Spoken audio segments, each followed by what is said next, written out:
네, 5월 마지막 주가 되었습니다. 5월 한 달 동안 주 안에서 평안하셨는지요? 저는 매주 열심히 편집을 하다가 이번 주는 특히 말씀에 또 집중하는 한 주가 주어져서, 그런 시간이 주어져서 감사한 한 주를 보냈습니다. 진짜 감사했습니다.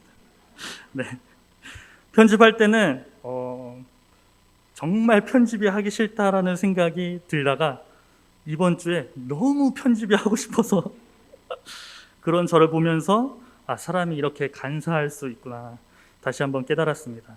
한 주 만에 마음이 바뀌는 것을 보면서 우리의 생각과 마음이 얼마나 갈대와 같은지, 또 혹은 언제 바뀌었는지도 모르게 가랑비에 옷 젖듯이 다른 생각에 또 우리가 젖어드는 우리의 모습을 보곤 합니다. 그런데 오늘 이 시간 이 말씀을 통해서는 하나님의 말씀과 약속, 그리고 우리가 은혜로 사는 삶이란 것을 잊지 않고 또 변질되지 않고 굳건하게 서는 시간이 되기를 소망합니다. 네, 오늘의 말씀은 롯이 주인공이라 할 수 있겠습니다. 성경이 말하는 롯. 롯은 어떤 사람인지 먼저 알고 시작하면은 오늘 말씀 이해하기가 훨씬 쉽겠죠.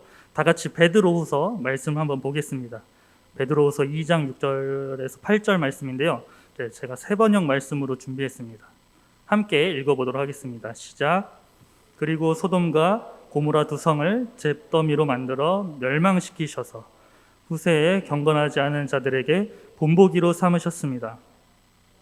무법한 자들의 방탕한 행동 때문에 괴로움을 겪던 의로운 사람은 구하여 내셨습니다.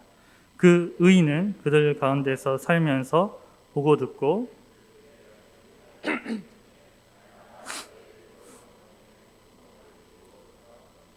아멘. 신약 성경 베드로후서에는 롯이 어떤 인물이라고 나와 있나요? 네, 베드로후서의 기자는 롯을 의로운 인물, 즉 의인이라고 이야기하고 있습니다. 롯은 소돔과 고모라 성에 살면서 그곳을 보면서 고통을 느끼고 있었고, 이제 우리가 익히 들어 알고 있듯이 하나님께서는 그 의인 롯을 소돔과 고모라 성에서 구원해 주셨습니다. 아하, 롯은 의인이었구나. 이런 이해를 가지고 오늘 말씀을 하나씩 살펴보도록 하겠습니다. 먼저 1절입니다. 롯은 아브라함을 떠나서 재산을 가지고 동쪽을 떠나 결국 소돔성에 정착하는 삶을 살게 되었습니다. 그래서 1절 말씀에 보면 이런 표현이 있습니다. 롯이 소돔 성문에 앉아 있다가 두 천사를 맞이하게 됩니다. 아하, 롯은 소돔 성문에 문지기 역할 정도의 하는 인생을 살고 있구나 라고 생각하면 큰 오산입니다. 이때 당시에 그 큰 성문에 앉아있는 사람은 두 사람으로 압축할 수 있습니다. 첫 번째는 그 성을 다스리는 사람, 혹은 두 번째, 그곳에서 재판이 열리거든요. 성문 앞에서. 그러니까 재판을 하는 재판관입니다. 정확한 지책은 나오진 않았지만 롯이 성문에 앉아있다라는 표현은 소돔성에서 어느 정도 지위를 가지고 영향력을 끼치는 삶을 살았던 사람이라고 볼 수 있는 그 표현을 관용적으로 표현한 것입니다. 즉 이방인 롯이 그 소돔성에 들어가 딸이 결혼할 나이가 되었으니 대략 한 20년 동안 소돔과 고모라에 살면서 얼마나 치열한 삶을 살았는지 추측할 수 있습니다. 우리가 타지에 가서 산다든지 혹은 이민해서 산다고 하는 것, 새로운 삶을 시작하는 게 얼마나 어려운 일인지 해보신 분들은 아실 거고, 또 대부분 어렵기 때문에 다시 돌아오는 선택을 하게 됩니다. 그런데 롯은 그곳에서 자리를 잡고 더 나아가 소돔 성문에 앉아있는 인사가 되었다는 것입니다.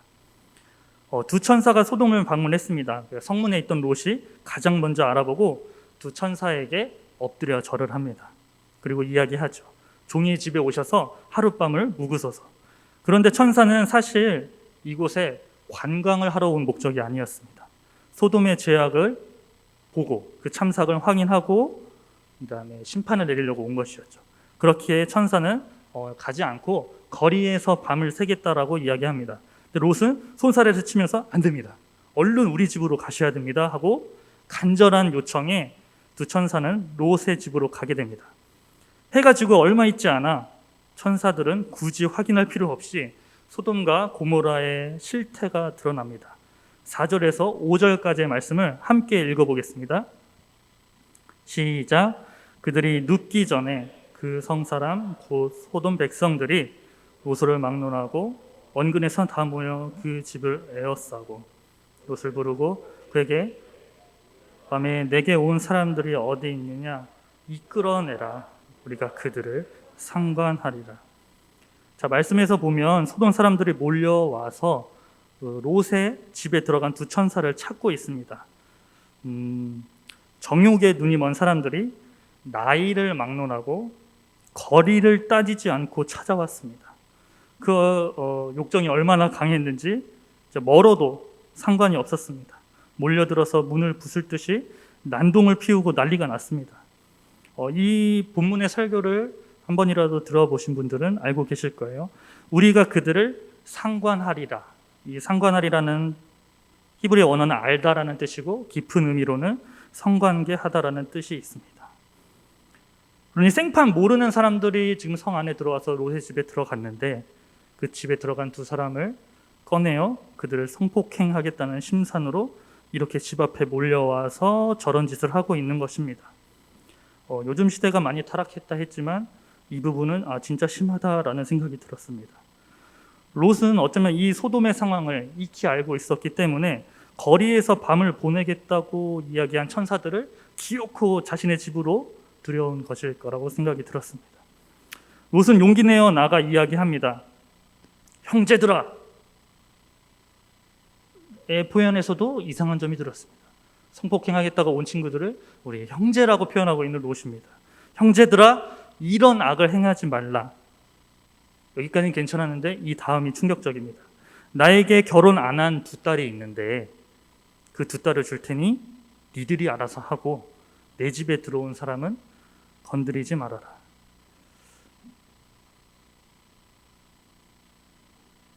옆에서 두 딸들이 이 말을 들었으면 아버지와는 바로 끝이죠, 사실.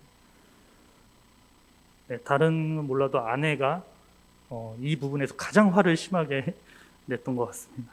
두 천사를 살리기 위해 어쩔 수 없다라는 선택일 수도 있겠습니다. 하지만 원문을 살펴보면 영적인 차원에서 두 천사를 보호한다기보단 우리 집에 들어온 사람을 지키지 못하면 그 집안 자체가 욕보이게 되는 그 당시 문화적 사고에 따른 반응이라 할 수 있었습니다.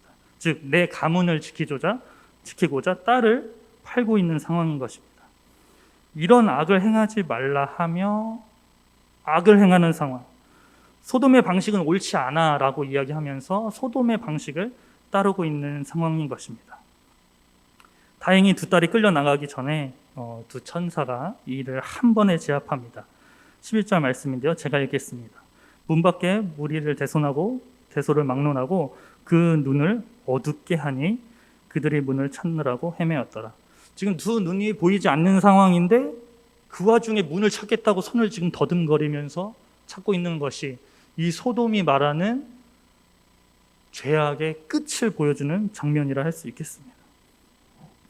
천사들은 이제 시간을 더 이상 지체할 수 없어 롯에게 심판의 메시지를 전합니다. 최대한 모든 식구들을 데리고 이곳 소돔성을 떠나라.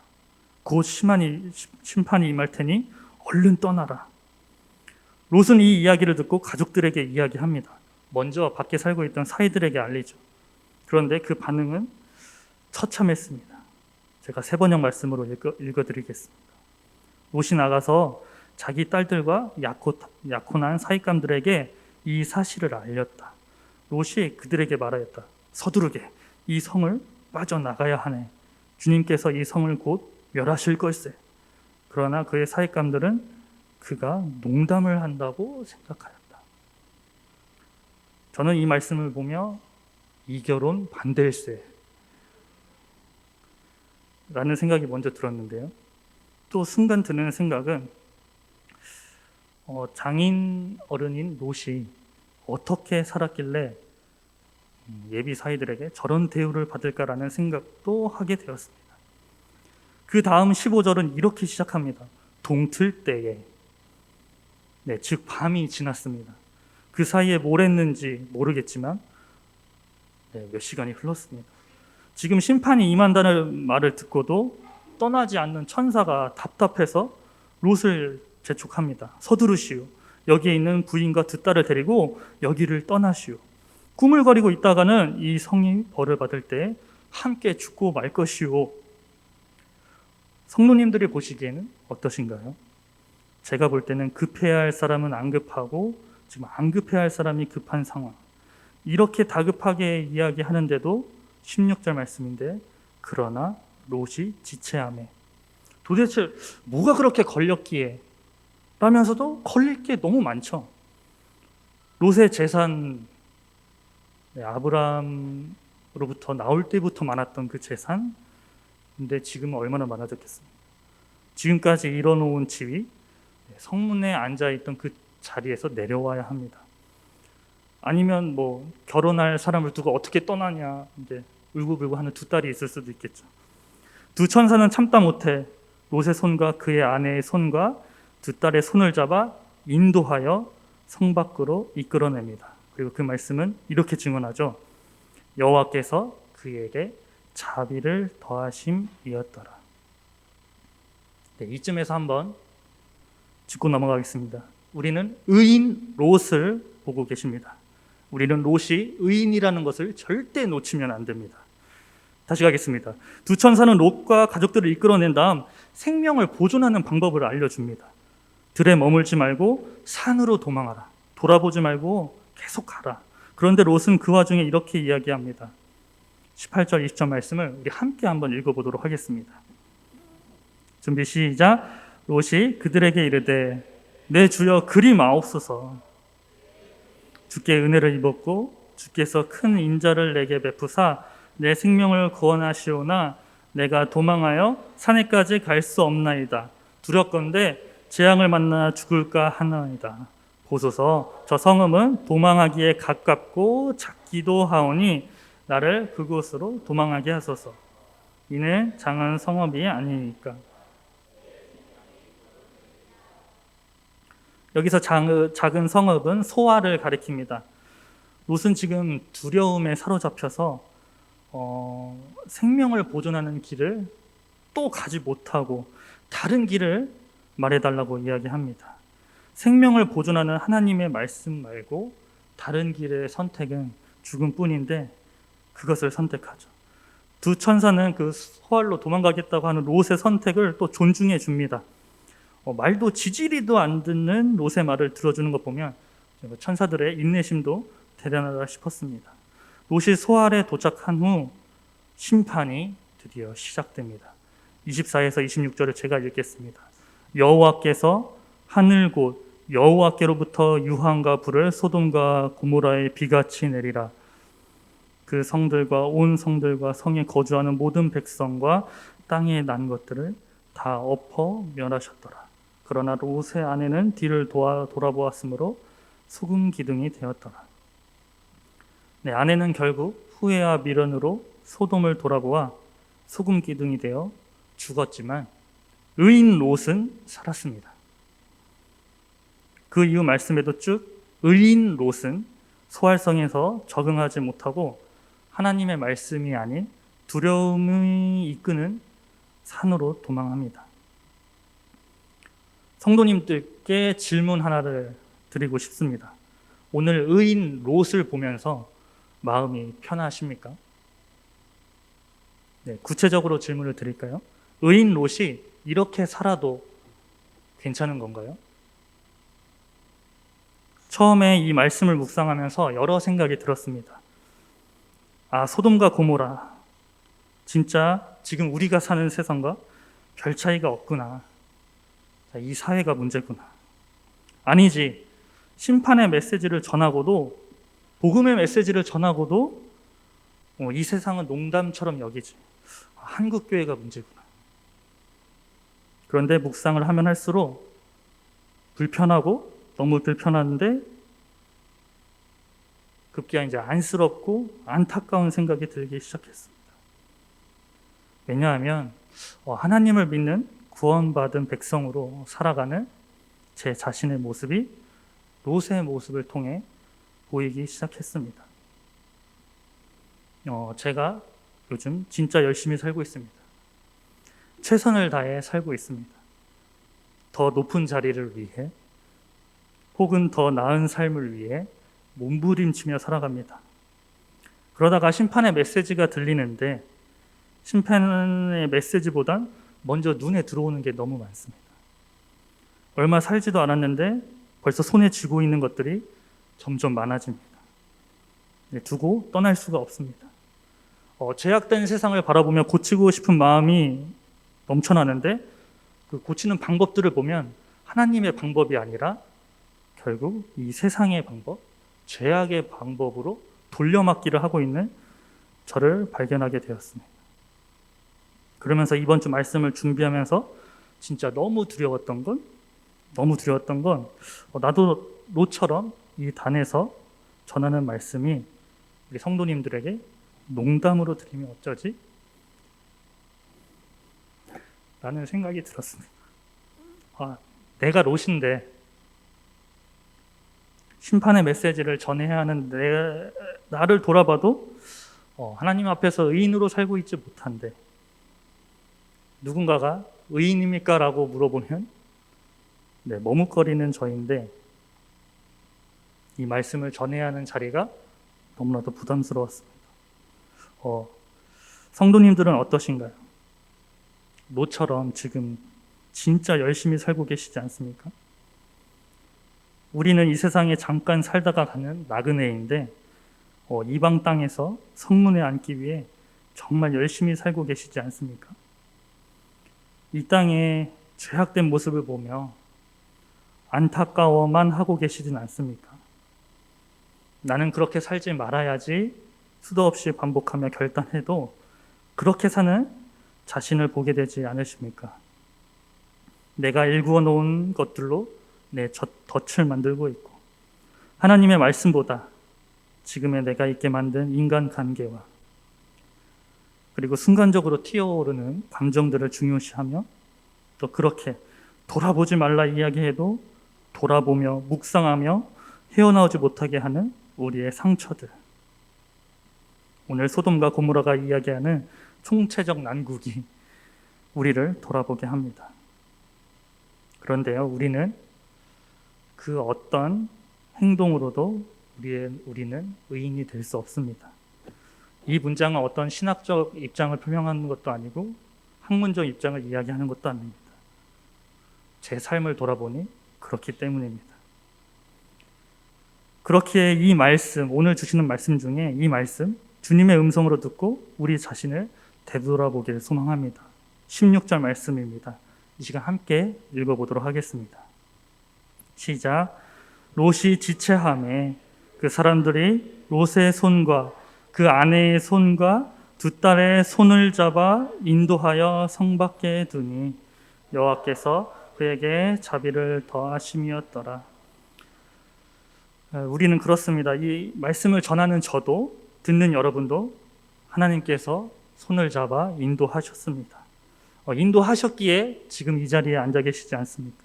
어떤 마음으로 어떤 취지가 됐던지 간에 이 말씀을 듣고 있다면 우리는 여호와께서 자비를 더하셨기에 이 자리에 서 있음을 또 설 수 있음을 고백해야 합니다. 아무것도 아닌 우리를 손으로 건져내셔서 우리를 의롭다 하시는 주님의 은혜, 이것이 우리가 살아가야 할 이유이지 않습니까? 우리는 은혜로 사는 자들이지 의로 사는 사람들이 아닙니다. 어쩌면 사탄마귀의 두 번째 푸넬렌일지도 모르겠습니다. 첫 번째야 소돔과 고모라 사람들처럼 막 살게 하는 게 목표겠지만 우리는 구원받은 백성들은 이미 그 단계는 벗어났으니 플랜 B를 작동해야 되겠죠. 은혜로 사는 것이 아니라 내 뜻과 내 힘으로 살게 만들고 결국 은혜를 잊어버리고 세상 속에 휩쓸려 점점 그 속에 묻혀서 그 어떤 영향력도 끼치지 못하게 하는 것이 사탄의 두 번째 계획이지 않을까라는 생각이 들었습니다. 이 땅을 살아가면서 그리스도인의 삶에 맞는 삶을 살기 위해서 최선을 다하시며, 그런데 또 그렇지 못한 나를 보며 상한 심령이신 성도님들이 이곳 가운데 계십니까? 우리에게 오늘 이 상한 마음을 아시고 은혜로 우리를 건져주시는 하나님의 손길을 경험하게 되기를 소망합니다. 건져주신 은혜, 건져주실 은혜 더 깊이 깨닫게 되기를 간절히 소망합니다. 이 시간 말씀을 정리하겠습니다. 우리는 롯을 통해 우리의 모습을 보았습니다. 의인이었던 롯은 의인의 모습은 없다고 해도 무방할 정도로 비참했습니다. 근데 그 모습이 우리의 모습이었고, 하나님은 오늘 그런 우리를 보시며 의인의 자리로 초청하시고 이끌어내셨습니다. 우리는 소금 기둥이 되었어야만 했습니다. 그런데 우리를 살리셨습니다. 그 자리는 우리가 어떤 행동을 해서 얻어낸 것이 아닌 것을 우리는 잘 알고 있습니다. 그렇기에 오늘 그 하나님께서 주시는 은혜를 경험하며 그 은혜로 살아가는 우리 성도님들 되시기를 간절히 축복합니다.